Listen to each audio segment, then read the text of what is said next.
رسول اللہ صلی اللہ علیہ وآلہ وسلم نے فرمایا، اللہ تعالیٰ کے ذکر کے سوا زیادہ گفتگو نہ کرو، کیونکہ اللہ تعالیٰ کے ذکر کے بغیر زیادہ کلام کرنا دل کی سختی کا باعث ہے، اور سخت دل آدمی اللہ تعالیٰ سے بہت دور ہوتا ہے۔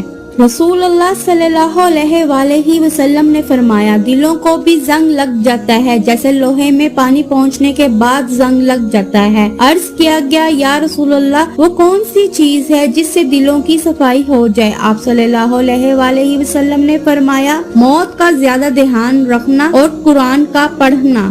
رسول اللہ صلی اللہ علیہ وآلہ وسلم نے فرمایا، صاف دل اور سچی زبان والا انسان سب سے بہتر ہے۔ عرض کی گئی، صاف دل والے کون ہیں؟ فرمایا، وہ منتقی پرہیزگار مسلمان جن کے دل میں ذرا برابر نافرمانی اور بغض حسد نہ ہو۔ عرض کی گئی، اس کے بعد فرمایا، جو دنیا سے نفرت کرے اور آخرت سے محبت